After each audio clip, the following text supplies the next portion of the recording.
네, 주파 식물 분류학상을 받게 되어서 정말 개인적으로 큰 영광이라고 생각합니다. 우리 주파 이우철 박사님의 일생 동안 남기신 큰 업적을 생각한다면 이 분류학상을 제가 과연 받을 자격이 있나 이런 생각이 먼저 들었는데, 우리 추천해 주신 분, 그리고 선정위원회에 계신 분, 그리고 선생님의 유족분들이 저를 선정해 주셔서 정말 영광스럽게 생각합니다. 그리고 앞으로 선생님의 그 뜻과 수상위원회, 선정위원회의 그 선정 이유를 제가 잘 받들어서 우리 식물 분류학이 더 발전할 수 있도록 열심히 노력하겠습니다. 네, 이우철 박사님은 제가 석사 과정에 있을 때 강원대학교에서 교수님으로 계셨습니다. 저는 서울대학교에서 석사 과정을 하고 있었을 때 투구꽃을 대상으로 연구를 하고 있었는데요. 일본인 학자 나카이가 기재한 우리나라 종들이 굉장히 많은데, 그 종들의 기재문을 어떻게 해석을 해야 될지, 어떻게 이해해야 할지 굉장히 힘들었는데, 저희 지도 교수님이 강원대학교에 있는 이우철 교수님이 동경대학교에 있는 나카이의 기준 표본 사진을 다 찍어 오셨는데 혹시 있는지 가서 확인해 봐라. 그래서 제가 강원대학교를 직접 찾아가서 뵌 적이 있습니다. 그래서 그 교수님이 직접 슬라이드를 다 꺼내셔가지고 제가 하고 있는 분류군의 사진들을 다 보여주시고 복사를 해주시고, 그러면서 동경대학교에서 식물 분류학을 연구할 때 어떻게 하고 있었는지 그런 경험담도 얘기를 해주셔서 이 식물 분류학을 할 때는 이렇게 하는구나. 그래서 그때 처음 교수님의 말씀을 들어서 굉장히 큰 감명을 얻었고요.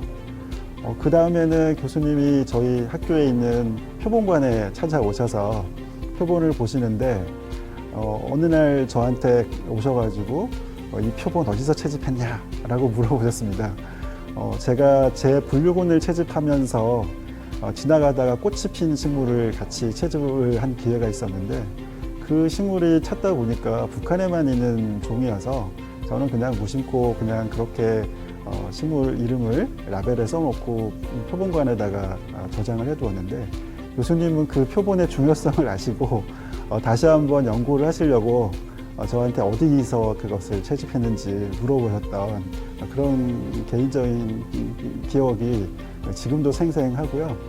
그리고 최근까지 교수님이 퇴임하신 이후에도 저희 식물 분류학회 학회를 할 때는 항상 나오셔서 맨 첫 줄에 앉으셔가지고 발표하시는 분들 강의 다 들으시고 질문하시고 그러면서 학회지에 대한 쓴소리도 하시면서 우리나라에서 중견 연구를 하고 계시는 대학 교수님들이 학회지에다가 중요한 논문들을 잘 내야 학회가 발전하고 학회지가 발전을 해야 되는데, 본인들은 그렇게 하지 않으면서 학회지가 좋아진다고 말만 하지 말아라.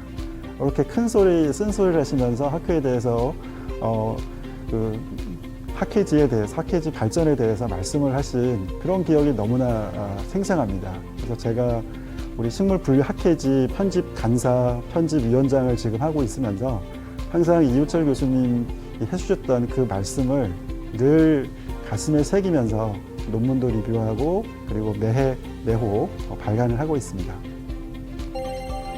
네, 제가 연구를 한 분야는 주로 관속식물을 대상으로 해서 그 식물 그룹의 계통적 유연 관계와 그 식물이 가지고 있는 역사적인 분포를 살펴보는 연구를 주로 하였습니다.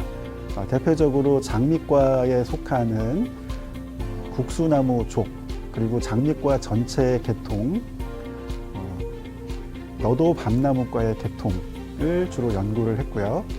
지금 한국에서는 우리나라 난과 식물의 계통과 난과 식물의 다양성, 그리고 거기에 덧붙여서 우리나라 유일한 대양 섬인 울릉도, 그리고 독도, 울릉도와 독도에 있는 식물의 기원과 진화에 대해서 연구를 하고 있습니다. 네, 오늘 학회에서는 그 초청 강연 연사로서 일본에 있는 지바 대학교에서 도이치 왓다나베 교수님이 오셔서 발표를 하십니다.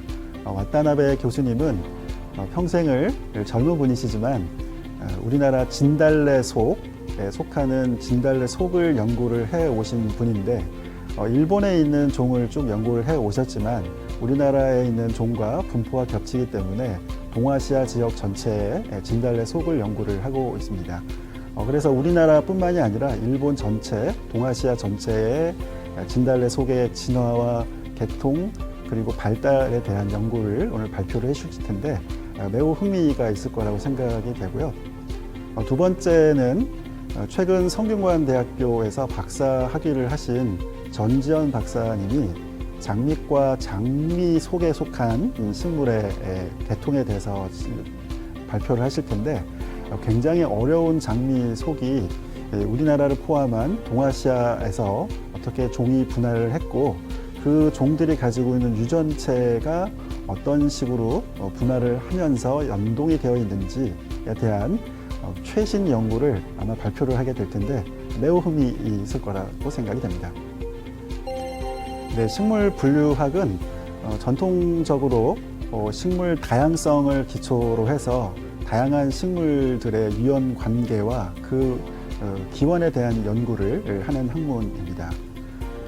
요즘 굉장히 많이 발달하고 있는 유전체에 대한 연구들이 사실은 식물 분류학 분야와 밀접하게 연관이 되어질 수 있고 실질적으로 연동이 되어서 함께 연구가 많이 수행이 되고 있습니다. 과거에는 굉장히 얻기 어려웠던 유전체의 자료를 지금은 상대적으로 쉽게 획득할 수 있기 때문에 그 식물이 가지고 있는 유전체 정보를 활용을 해서 우리나라 식물 그리고 동아시아 식물 좀 더 나아가서 전 세계에 분포하고 있는 식물 그룹에 대한 진화와 개통, 그들의 유형 관계, 그리고 형질의 진화, 그리고 식물들이 특정한 지역에 왜 있게 되는지 등등에 대한 굉장히 흥미로운 질문들에 대해서 유전체 자료를 근거해 가지고 이해를 할 수 있다면 굉장히 도움이 될 것이라고 생각이 됩니다. 네, 식물 분류학을 하는 데 있어서 우리 후학들이 가져야 될 덕목은 아마도 식물을 포함한 생물들이 가지고 있는 특성을 야외에서 그리고 실내에서 이해를 하면서 그 생물들이 가지고 있는 특성, 그 특성이 나타내는 여러 가지 형질과 현상들에 대해서 궁금증을 갖는 것이 가장 필요하다고 생각이 됩니다. 내가 어떤 궁금증을 갖느냐, 어떤 질문을 던지냐 하는 문제가 내가 어떤 연구를 할 것인가, 내가 어떤 방법을 쓸 것인가 하는 것이 직결이 되기 때문에 먼저 큰 질문을 던지고 끊임없이 질문을 던져서 그 질문에 대한 해답을 얻을 수 있도록 부단히 노력하는 것이 필요하다고 생각이 됩니다.